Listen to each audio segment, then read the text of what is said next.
Радий вітати вас на каналі Tucumpak. Сьогодні ми розглянемо досить нетипову несправність ноутбука на прикладі ось такого HP. І також я поясню, чому я не консультую і не допомагаю ремонтувати ноутбуки підписникам по телефону чи за допомогою Viber. Цей апарат був присланий мені колегою з іншого міста. І це саме той випадок, коли я намагався допомогти консультаціями в телефонному режимі. Одразу ж прошу вибачення за якість зйомки, оскільки матеріал знімався як відеозвіт для клієнта. Проте підписники до сьогодні телефонують в надії, що я поставлю діагноз обладнанню на відстані. Тож я вирішив нарізки змонтувати і викласти як окреме відео. Перш за все, давайте поглянемо, як себе поводить апарат.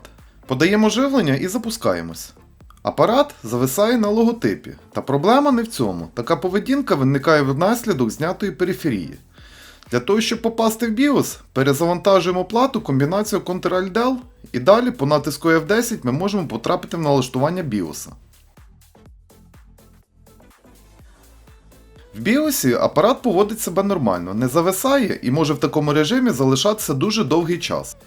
Але якщо ми спробуємо запустити операційну систему з любого носія, він одразу ж виключається.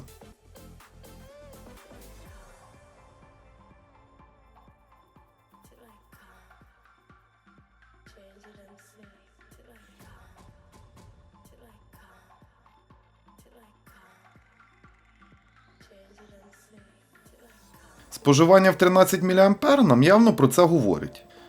І на жодну наступну спробу запуску ноутбук вже не реагує. Навіть якщо витягнути флешку, нічого не міняється, аж поки не буде зняти живлення з плати.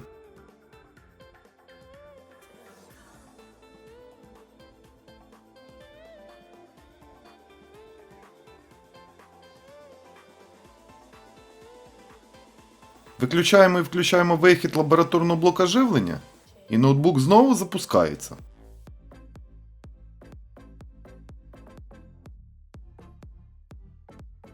Ctrl-Del і Boot Device Not Found, як і повинно бути. Ще раз перезавантажуємо і знову так само. Але, якщо ми повернемо флешку чи підключимо диск з операційкою, при спробі завантаження ноутбук знову виключиться. Можете поставити відео на паузу і написати в коментарях, що ж може призводити до такої поведінки. А я скажу, що варіантів досить багато. Це можуть бути проблеми як з дискретною графікою, так і з хабом чи периферією. Може бути несправний мульт, прошивка BIOS, чи навіть несправність якоїсь із систем живлення. Ось ці всі варіанти колега і перебирав, та оскільки ноут у мене, значить результату це не дало. І після деякого часу, проведеного з мультиметром та платою, виконавши ряд замірів, от що було виявлено. На 71-шу ногу мульта приходить інверсний сигнал перегріву графічного чіпа GPU Trip.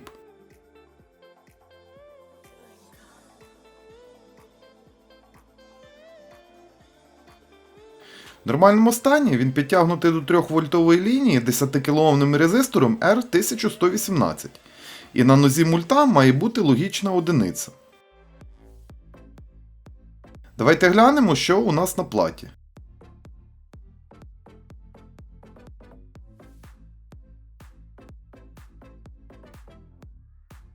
І на 71-й нозі незрозуміле значення в 0,45 вольта.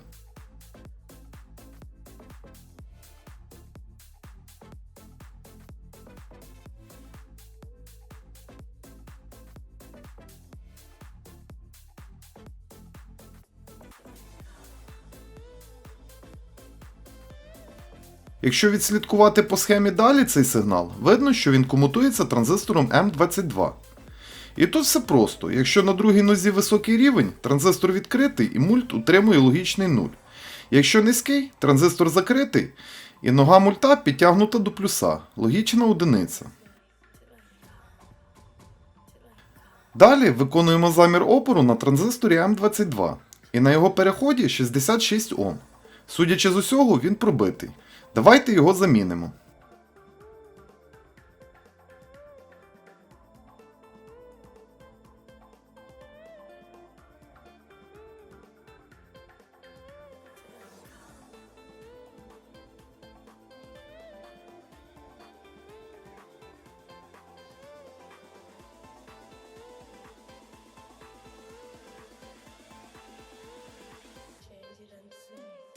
Після заміни знову стаємо на 71 ногу мульта. І тут у нас уже, як і повинно бути, присутня логічна одиниця.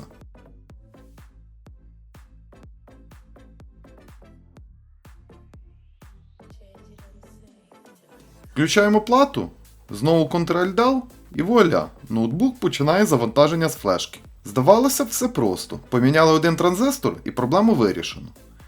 Але перевертаємо плату і бачимо зняту мережу, звук, контролер USB 3.0, відеочіп і мілкі SMD деталі.